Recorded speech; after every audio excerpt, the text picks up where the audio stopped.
Magandang umaga. Magandang umaga sa lahat. At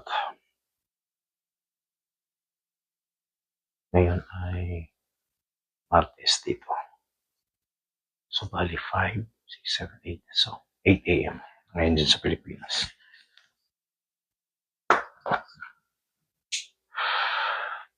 Maaga kami papasok ngayon. Dahil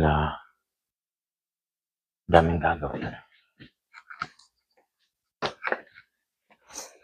Sobra.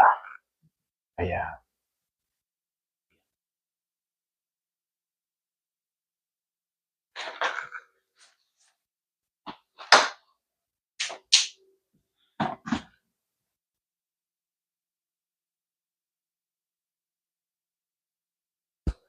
yan. So, magpiprepare na tayo ng baon.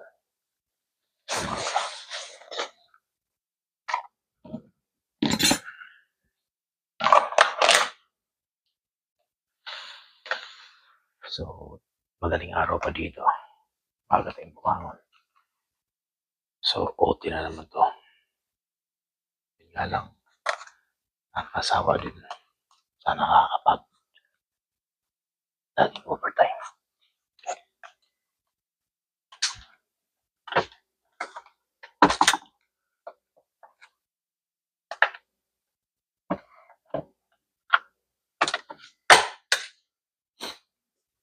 Guys, ito na yung kanin natin. Bali parang isang maliit lang mangkok ito.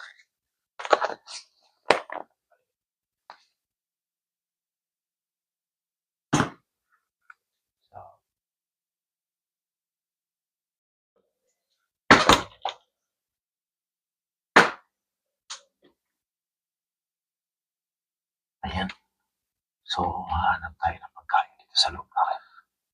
Kung anong pwede nating paunin. May nakita na ako. Ito. Masarap. At pangalawa ay ito. Samson. Yung discarding natin dito talaga. Kailangan. Marunong tayong mark. Yun sabi ko sa inyo yan. Portion. Yan. Ito na lang ang paunin ko. Yan. Tara.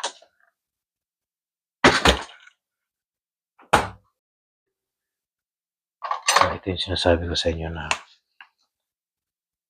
pag portion mo na, napakadali na lang. Ayan. So, bali manok ito. Plus baboy. Portion na yan. Isasalin mo na lang. Para mas okay. Ayan. Ganun lang kaisip.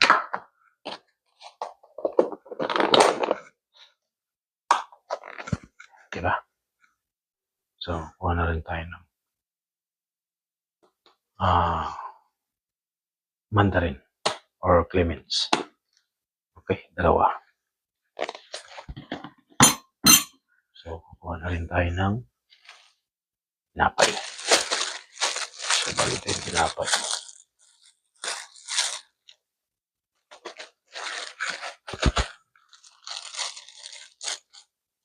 So, pasok na tayo. Labas na tayo pala.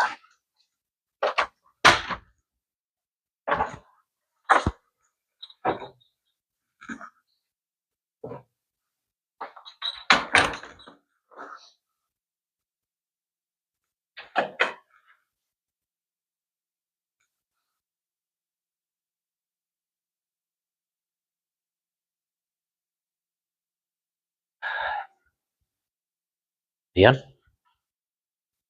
Siya nga pala. May forecast na ngayon sa weather dito. Sa Thursday ay mag-i-snow na. 56%. So pagka gano'n na 56% ay sure ball talaga yan. Na makapal yan. Ano. So dami na namang ma-stock at saka dami na namang ano yan. So bali guys, Mga kapare ko, busy tayo ngayon yung bago darating ng Thursday. Or baka bukas ay magpapalit na ako ng gulong in case habang wala pang pasok ng anak ko. So, yan ang isa sa pinaka-hassle. Dalawang sasakyan ang papalitin ko. Yung sa misis ko, ay i-check up ko pa. Yun. Magkasunod yun, Thursday and Friday. So, baling temperature ngayon ay sa labas ay negative 3 o negative 2. So, medyo kagat na yun.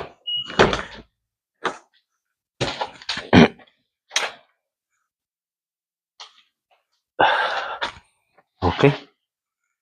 So, tara, start na natin yung sasakyan. Kalimutan ko pala yung jacket ko, guys. So, kailangan suot na tayo ng medyo makapal-kapal na jacket. So, hindi na to pwedeng vest. Bagang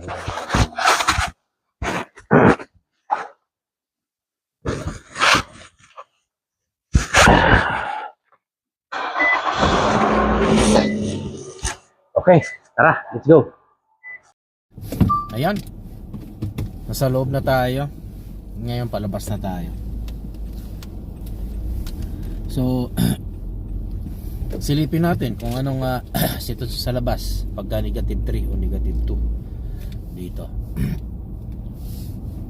So yung hangin yan, lalo na pagka tumatakbo ka, ay palamig na palamig.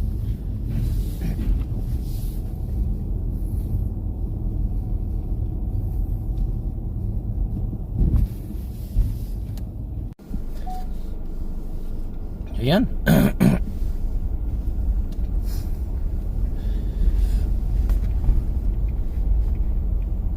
Ba? Oh, 5:22 pala. Sorry.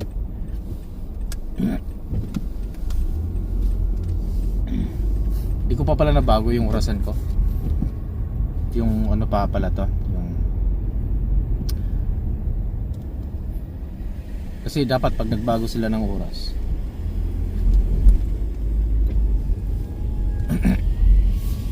ay dapat pati yung mga baterya na clock natin sa wall ay magpapalit din dapat manually. Ang cellphone lang nag-automatic ng oras, pero yung lahat ng mga ano mo, whether yung wristwatch mo, wall clock sa sasakyan, ay mahuhuli yan. So bali 6:23 pa lang, pero 5 pa lang talaga, 5:20. Ayan, babaybayin na naman natin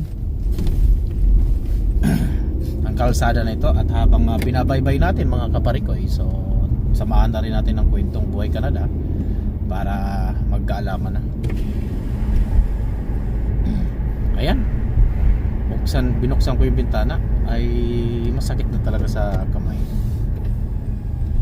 yung lamig. So ganito ka dry dito. Pati kulangot nyo dito ay madideform. Ayan, ang laki ng buwan. Sa bagay, may shorts na ako dyan na malaki talaga ang buwan. May shorts video na ako.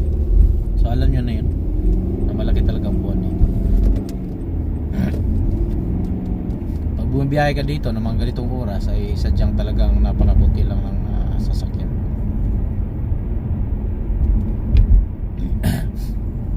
At yung OT ko naman o yung overtime namin ay pa isa-isa lang ako.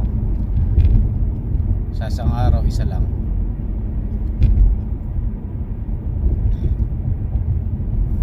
So yun. Magkano ba ang rate ngayon sa Pilipinas? 600? Ayan, 600 pesos. So minsan naiisip natin o naisip mo nga din 1,500 pesos sa atin na minsan ay binibigay base sa mga napapanood ko lang. Minsan may napapanood ako na binibigay daw sa kanya ng allowance, mga husband niya ay dati daw ay 5K isang buwan, pinagkakasya daw niya. So ano daw, kumalaunan ay ano, humiling na baka pwedeng 3.5 lang muna daw dahil yung kapatid niya ay nangihingi. Ang sabi ng lalaki doon sa babae. Pero inyo yun, nalaman-laman na lang niya na hindi naman pala nangihingi daw yung kapatid. Ang masakla pa doon, yung pala ay dalawa na daw pala silang hinahatian ng padala. Ano ba naman buhay ano? Wala na nga kinikita, mambabae pa. Napakahirap ng buhay yan. Hindi ko alam paano maaatin. Kawawa yung asawa mo nun. Pero mo, binawasan mo pa, binigay mo pa dun sa iba. Pwede ka naman mababaeng hindi ikaw ang nagbibigay ng pera. Mabababae ka ng ano, may mga 70 years old dyan. Yun, 60 years old. Ligaya na lang kailangan, no?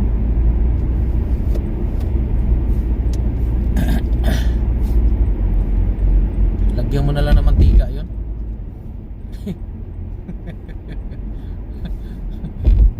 Anak ng tokwa. Napanood ko yun. Sabi ko nga sa comment ko dun nakalimutan ko, nandun pa rin sa subscriber ko na yun din yun. Naging kaibigan ko na yun. Pero isa kasi yun dun sa, sino ba yun? Ewan ko lang kung mapapanood niya to. Niya kung siya to. Nag-comment nga ako doon at sabi ko, kulamin mo na lang yan, Day. Tapos sabi naman niya, sagot naman niya, ay hindi ko kayang gagawin, gawin yun. Hindi ko naman ginagawa yun, sabi niya. Sabi ko, joke lang. Oo, ano ba naman, 5K na nga yung binibigay monthly. Ngayon binawasan pa, nagiging 3.5. Yan pala, meron pala siya kahati. So paalala lang mga guys, mga kaparikoy natin dyan, ay nako naman.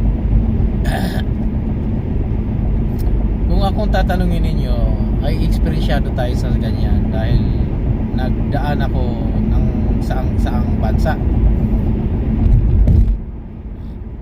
Wala talagang magaling dyan. May magsasabi pa na ano mo naman, ang lupit mo, ang dami mo, hindi pogi points yun, katangahan yun at saka katarantaduhan yun. Pag ikaw nagbabala ka na magaganyan, dapat mautak ka. Parang yung ibang babae din, mga ibang babae minsan ay may mga mauutak. Kasi para lang, tinatawag yan nung nag-Saudi kami, tinatawag niyan ay survival mode. Yan ang survival mode namin dati. Kasi napakahirap ng buhay ng Saudi. Napakahirap talaga mag-survive. Imaginein mo naman yan kung panay ka na lang. Tsaka wala kang pinipili doon pagka nandun ka sa Middle East dati. Year 2000. Year 2000, 2001. Mahirap ang mag-Saudi sa Riyadh. Napakahigpit pa nun. Abutan ko yung higpit nila at saka yung paluwag na. Kasi papunta na sila doon sa technology na na socialize. Hindi na nila kayang pigilan pa social media noon time na yun.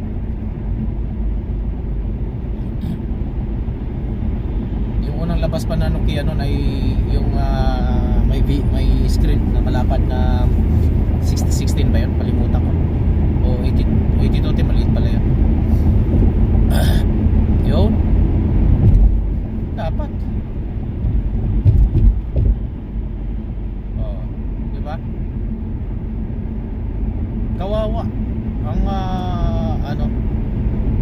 pamilya. kung isa, ito ay base lang sa naging experience ko. Nagkaroon ako ng experience ng mga ganong bagay, pero hindi apektado yung ano. Tuloy-tuloy ang ginansya ng pamilya. At pangalawa doon ay dapat diskarte mo talaga. Keep mo yung magiging responsable. Na kung magkaroon ka man ng responsibilidad doon sa pangalawa mo, ay dapat hindi mo bibitawan ang pagiging responsibility mo bilang na nagkaroon ka ng anak o ano. Hindi yung pag nabuntisan mo doon sa pangalawa, iwan mo na naman, talon ka na naman. Diyos ko, hindi yan ang diskarte mga kaparikoy. Nabubuhan yung diskarte ninyo pagka ganyan kayo. Hindi ganyan. Kung gusto nyo na mahalin pa rin kayo sa mga anak ninyo, o mahalin pa rin kayo sa mga, at saka di ka makakarinig ng mga reklamo. Kung ikaw ang responsibilidad mo ay pinibigay mo din, gumagawa ka ng katarantado, tapos hindi mo pala kayang paninindigan. Ayan, napunta na tuloy tayo sa pinag-usapan natin na ganyan. Which is true naman talaga. Kasi nakapa-comment lang kasi ako doon. Natawa lang ako doon kasi nagko-comment, nag-ano kasi siya doon, parang ayan, ito ganito rin. Nagkukwento siya na ganito na lang daw binibigay sa kanya. Although nagtataka siya na bakit naging ganon. Oo. So kung halimbawa may anak pa kayo, tapos ganon pang nangyayari, napo, patay na, baka malas niyo. Kaya minsan sugal din yan.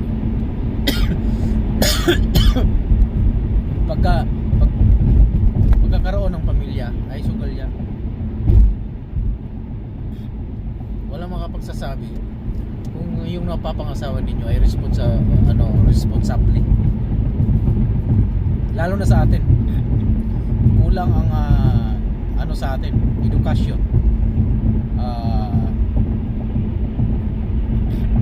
pagpapahalaga sa sarili at saka sa pamilya. Although binibigay ng aral yan sa ating lahat ng mga simbahan o mga nagpipreach, lagi yan yung binibigay na payo sa lahat sa atin na bumuo ng pamilya, mamahalan, ganyan. Pero marami sa atin mga kalalakihan, hindi lang naman kalalakihan, tandaan nyo, babae at lalaki pare-parehas. Isa lang pagkakaiba ng babae, kundi nabubuntis. Ang lalaki ay nagpapabuntis. So paano ba?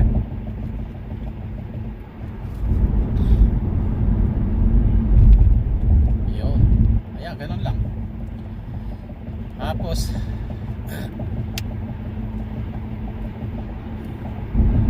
ganun din ako, may experience din ako dito. Lalaki, okay, babae, mag-asawa, ayos na, may bahay, binigyan ng bahay, may bahay talaga na maayos na tulugan. Pero anong nangyayari? Dalawa pang trabaho ng lalaki. Anong nangyayari? Ng lalaki ang babae, di ba? Alin doon ang mas masakit? Ang lalaki, mas masakit din sa lalaki, syempre, dahil siya yung kumakayod ng gusto. Yan naman, lalaki lang din kayo, mga babae, di ba? Kaya ako nasabi na parehas lang ang babae at lalaki. Sabihin na mag-comment nga kayo dyan sa baba kung naargabyado ang babae. Naargabyado ang babae kung nabubuntisan. Kung nabuntis ang babae, argabyado talaga. Kasi ikaw magpapakain yan kung nasa Pilipinas kayo. Pero kung kung nandito kayo sa ibang bansa, kagaya dito sa Canada, ang lalaki lagi ang argabyado. Kasi ang rights dito ay panig sa babae lagi. Pag nakabuntis ka ng babae dito, ay kailangan mong pananagutan. At kung hindi mo naman pananagutan yon, ay habulin ka ng gobyerno. Hindi naman ang babae mag-habol sa'yo. Habulin ka ng gobyerno, kamo. Yun ang hahabol sa'yo, hahanting sa'yo gobyerno. Kahit siyang lupalo ka magpunta, hindi ka makakatakas.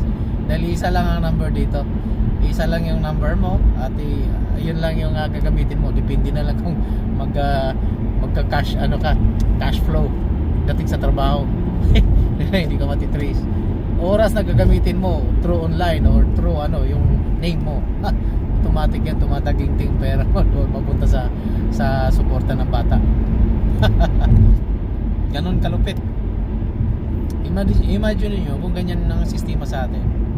Walang magloko-loko na ganyan. Maging responsable yung mga yan.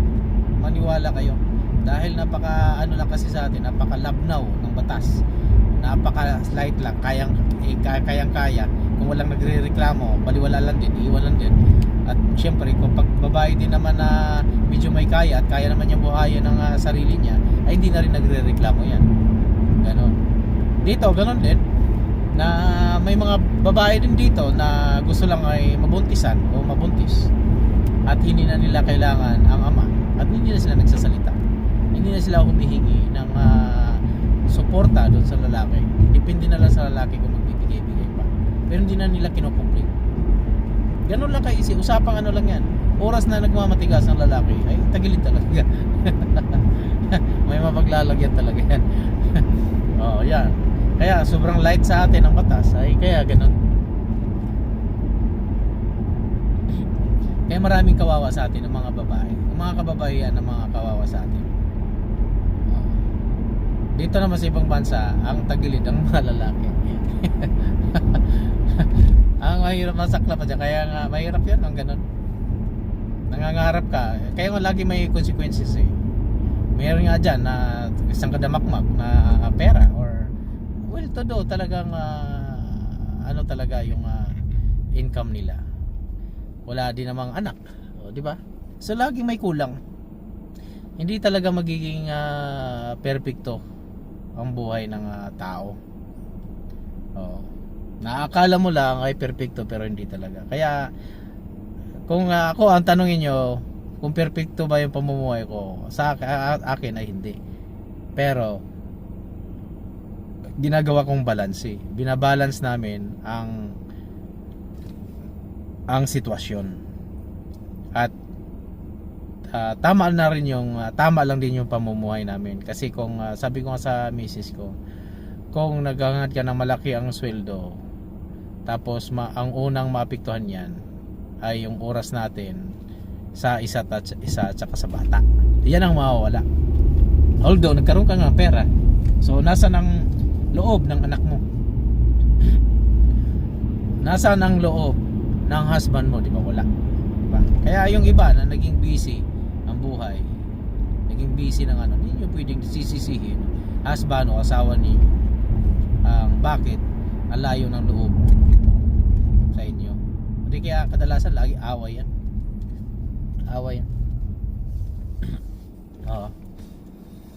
At santong at aabot sa santong hiwalayan pag gano'n ang mangyayari. Hindi kagaya nung tama lang ang oras ninyo, maayos ang pagsasama niyo sa isa't isa, na ayos ang bonding ninyo. Kasi kailangan talaga sa family ay talagang dapat intact ang bonding ninyo. Yan talaga dapat, hindi yung nauuna ang iba kasi suga pa sa trabaho eh. Kasi tingnan nyo kasi yung kung sakali na wala na kayong oras sa pamilya nyo, lumaylo kayo. Kailangan bigyan nyo pa rin talaga ng para yung makapag-unwind man lang kayo. Para sa mga tao naman paano naman kayo may kakain nyo, paano naman kami ano naman kakainin namin kung hindi kami kakain. Wala naman kung sinasabing hindi kayo magtatrabaho. Ang ibig mong sabihin, magkaroon lang kayo ng oras sa pamilya ninyo. Ang Ang ibig kong sabihin, paano pa magkakaroon ng oras sa pamilya niyo? Magkakaroon kayo ng double job. Pareho kayong 8 hours, double job din yung asawa ninyo, babae, tsaka lalaki, double job din.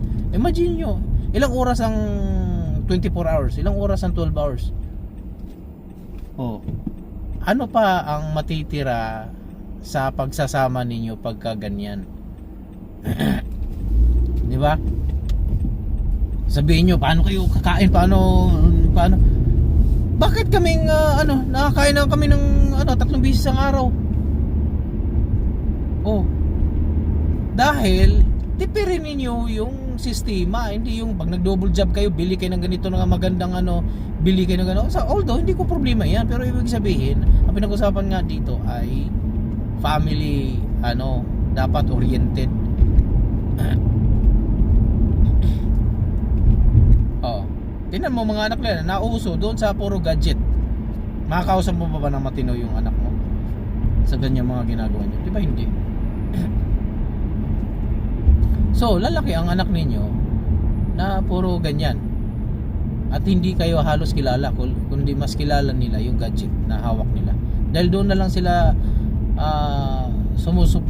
ibig sabihin doon na lang sila naglalagi eh. Nakasandal na ang mga anak natin doon sa gadget at saka sa TV. So, ano mangyari? Malayo sa inyo yung bata. Malayo din sa inyo yung asawa nyo or husband nyo. Pag gano'n.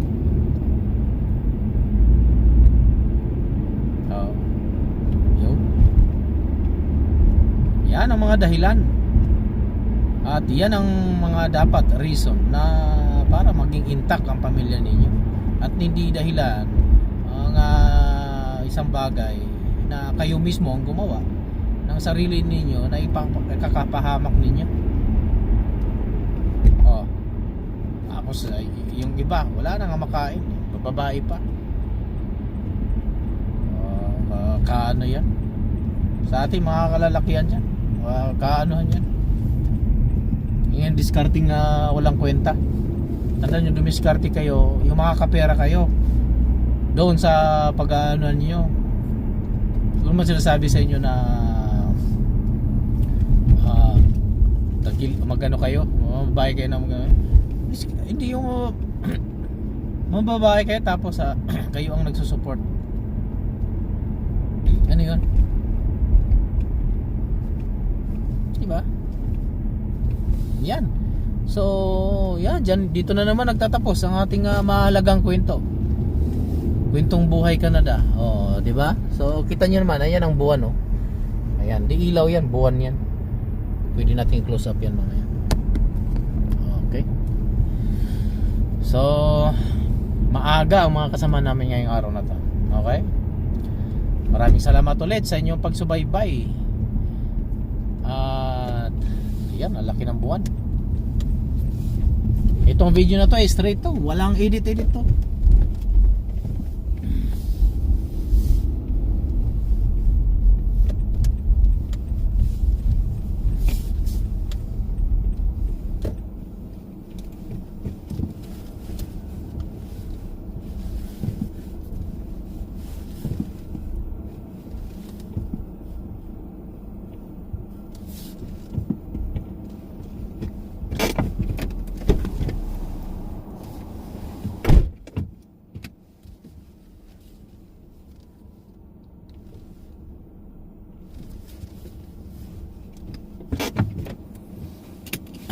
Okay.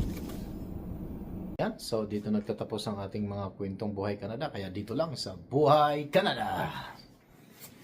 See you.